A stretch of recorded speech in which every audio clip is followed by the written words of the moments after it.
mission like an infantry soldier. Mad musical freedom fighter.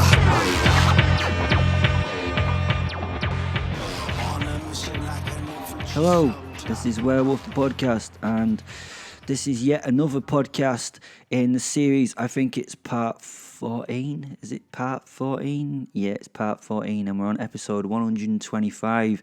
Ooh. Down in the description, you can go and get loads of things. You can come and join our Facebook group where you can talk to like-minded individuals, which is we're in. And then there's Twitter and Instagram and all those kind of things. There's also books down there, books that you can buy from different wonderful authors who are all sort of part of the team. So if you want to go and get some werewolf literature, there's loads down there. Hopefully, you know what's going on, so that I don't have to spend half this podcast going over what's happened so far. So really, what I'd really like to really do is really get on with it, if that's possible. So, with no further ado, we're getting back to Will. That's me, but it's in the story now. Okay? Will. So now in the dark I run. I now leave behind a life that I had.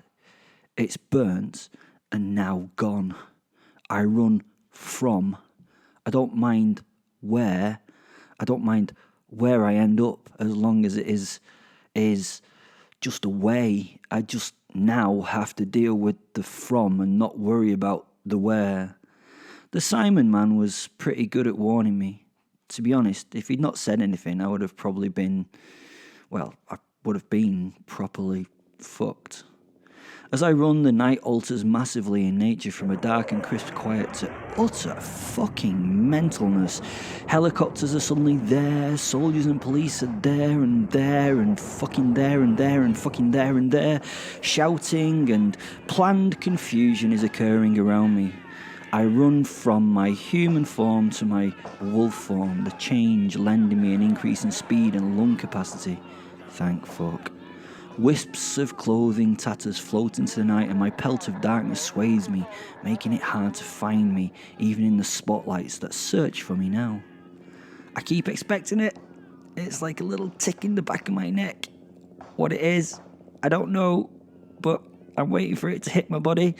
A bullet, maybe a grenade, or the way Simon was talking, a fucking howitzer. Would I even notice that, or would I just be gone? Here one moment, not the next. The key to my survival in the next short period of time is getting through the smallest unit of time we can perceive, the now.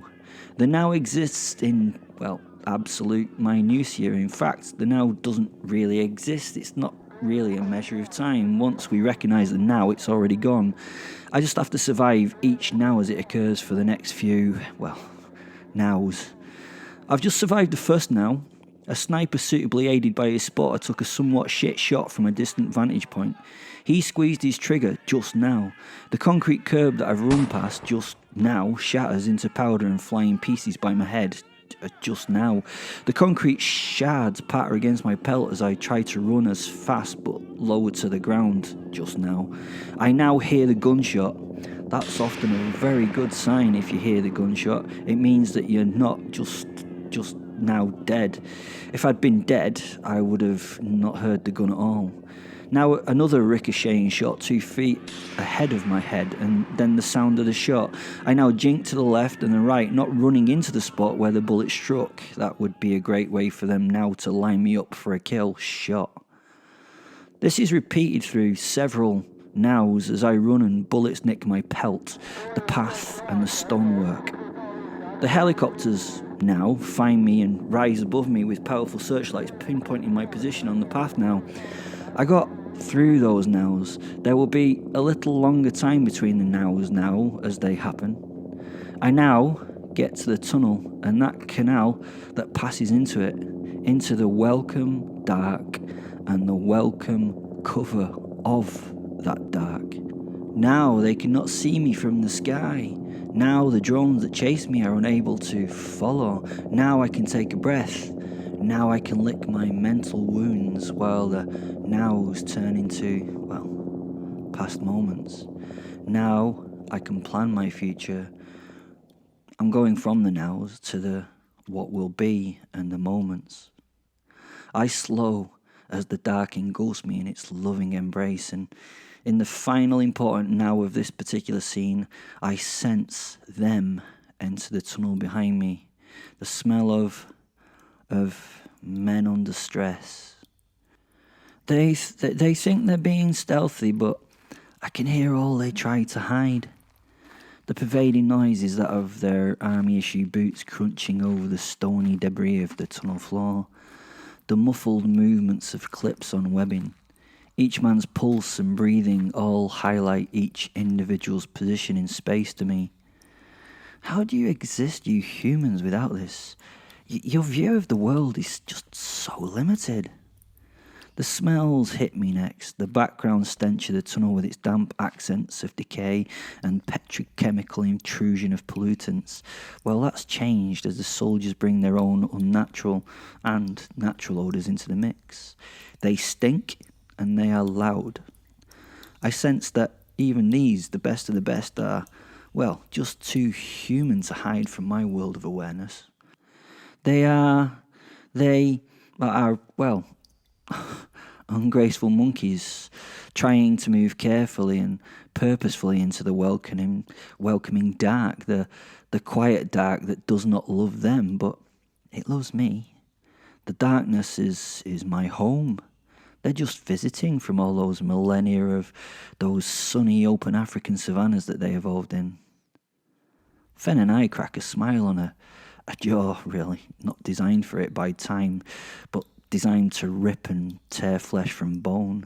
Carnassials, canines, and incisors ready to do their work are shown to the envious dark, the dark that is my friend and their enemy.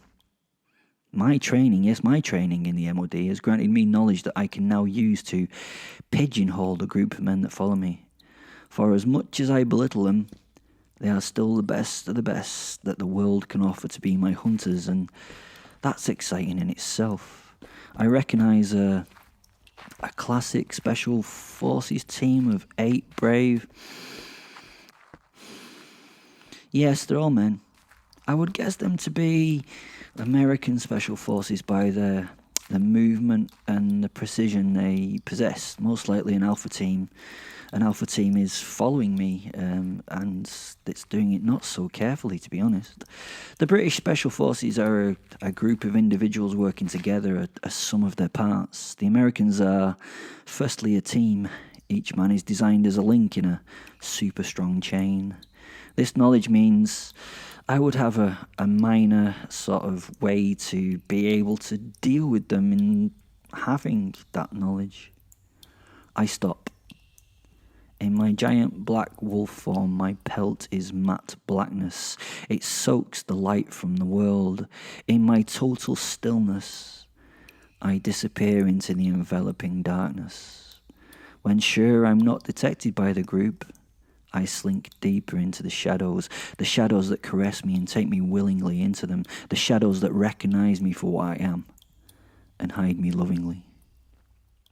The 8 men are working in 2 4-man fire teams as they very carefully and very professionally make their way up the tunnel towards me. Cover and move. Cover and move. They must be very brave. Oh, they must be witless and unaware of what they're coming up against. Their leaders and betters must not value them or not think me much of a threat. This is going to be so much fun. This is my world. Although this tunnel site was created by man, nature in all her brutal beauty has resumed control of this space and will willingly help me against the human invaders to her little dark realm. This time, she has an aid to the fight. She has me. They bring with them all that technology they need to overcome their pathetic natural limitations, such as weapons and night vision and infrared nonsense. They cover and move, cover and move, cover and move forward. They're very thorough in their checks. Heart rates are high and the smells of stress lash from their skins. Cover and move. Cover and move. They may be good, but this space is not made for this kind of operation. The space hides the canal from, well, a great deal of Manchester.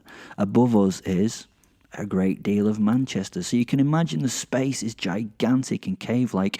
The floor they walk on changes levels at random with holes, and there's steps and blocks and walls and scaffolding and rockfalls, and that all gives a prospective enemy cover. That's not great for them when we are your enemy. No, not just Fen and I, but all that this place holds against its human creators. Nature has come back here and brought with her pure malice, which is hidden in this place. But I can feel it, process it, and channel it. Nature has had harm done to her, so she wants to create some reciprocal harm. I use my knowledge of how the specialist squads work and sit behind a wall in my werewolf form ready. I know that the USA Special Forces have moved away from the tactical room clearance of the old days if they can help it. Sadly, the new methodology is that, they engage is to blow the place the fuck up and all that's in it. It's a highly risky thing doing urban clearances if your consideration is to the soldiers doing the actual clearing, which I suppose it should be. So tactically, taking out the building causes fewer good guy deaths, and who cares about, the bad people and the innocent deaths as long as the good guys are okay. So it was going to go two ways. There was going to be a fuckload of firepower launched at me, which in consideration, maybe they didn't really have, or they would actually have to come and hoik me out of there. I was ready for either. I took the position ready for incoming grenades and fire from large caliber weapons, one hand over my eyes, another protecting the most important part of me, my bollocks. I might be able to take significant damage and pain, but the more I could reduce it, especially in that area, the better. It's probably more a mental thing than a physical thing. Nothing arrived, not even a flashbang but the men kept getting slowly closer. They were a tight unit, obviously trained for such contingencies as this. Well, almost like this. Had they been told what was waiting for them? Maybe. Can you imagine that? Yes, gentlemen, you will be clearing a sizable underground space in the dark with many pitfalls and much cover. Your job is to take down the combatant that will be dug in. As you can see by the schematics, it is large and we're unable to blow the shit out of it. It's probably not how it was explained by the commanding officer, but in my mind it's pretty accurate. American soldier number one. I'll try the accent. Hey man, what are we going in against, sir? Is that right? I don't know.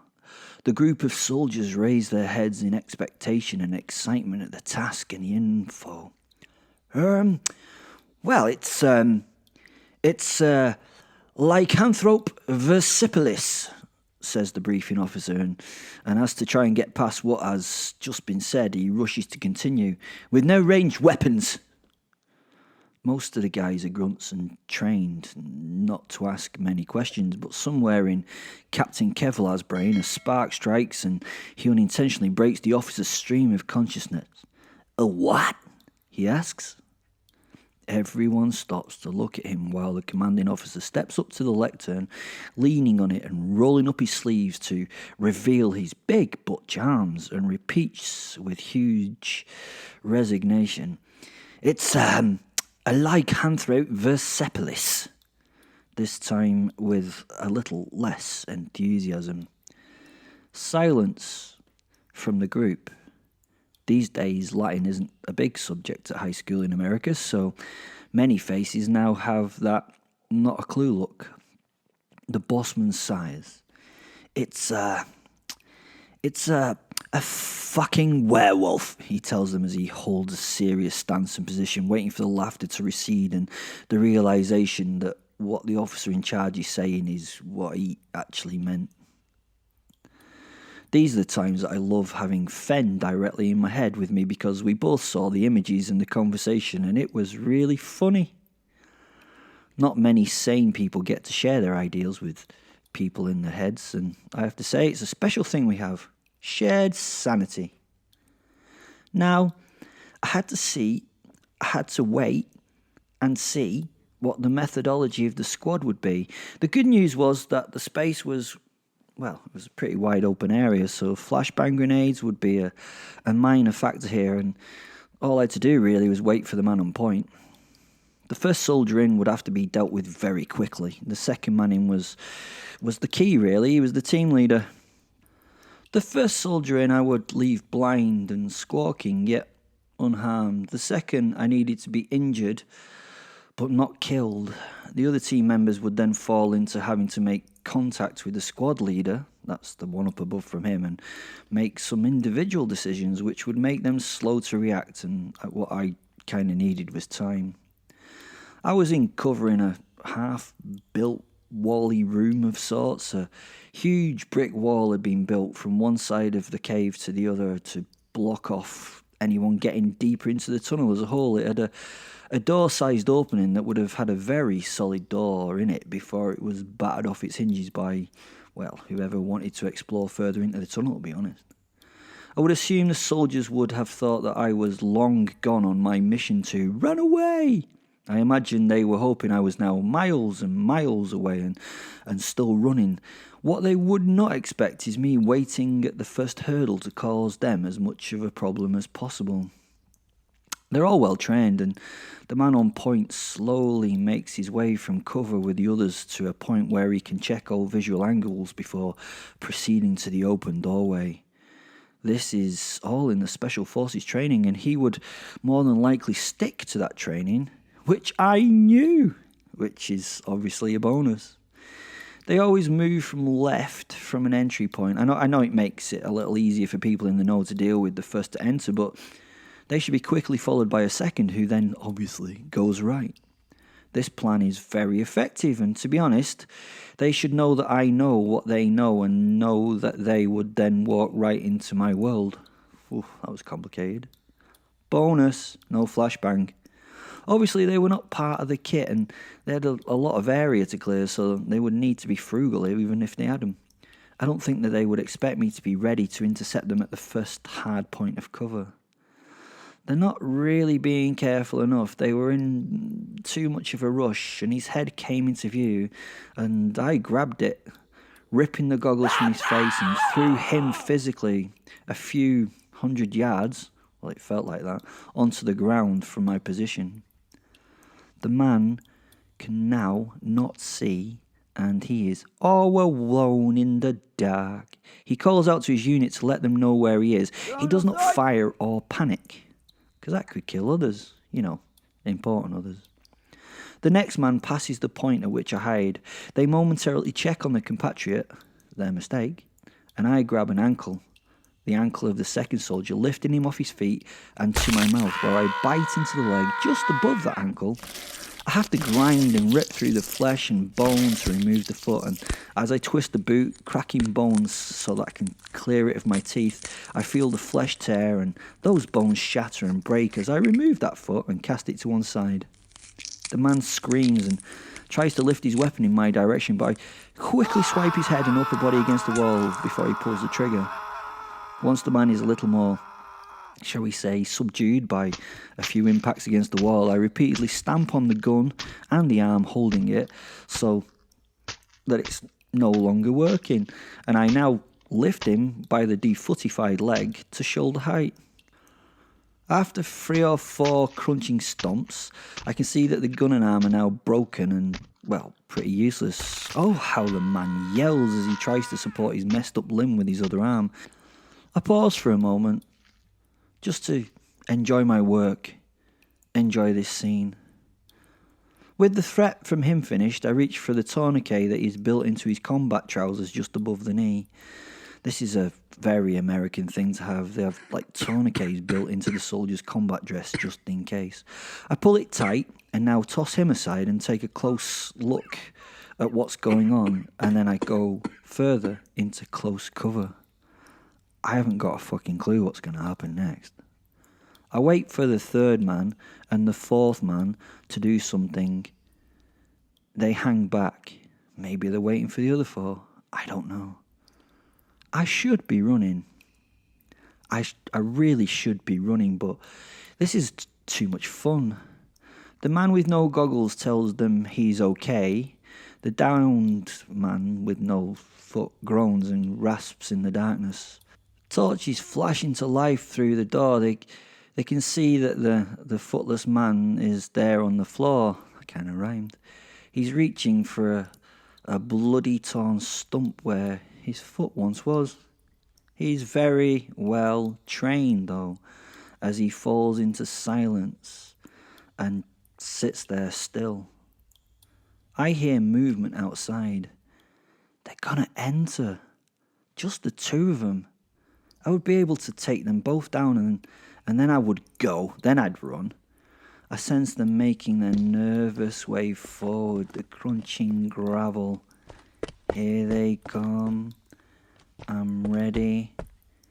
Then there's a movement outside and a backpack is bundled through the doorway, and the quiet caution that the soldiers once had is replaced by noisy, running, retreating feet. I watch the backpack with kind of a shocked interest. It rolls along the floor and does not stop before I realise and have turned away from it and try and hit the floor. An explosion, I think. A woomph behind me. Heat. White light through closed eyes, and then pain, burning. Shit. In my head, I know what it is, and it's a very clever move. It was white phosphorus, and it was perfect against a werewolf. I'd not thought that they would do something as horrific as this. They were willingly killing, burning their team members to get me. That's so impressive.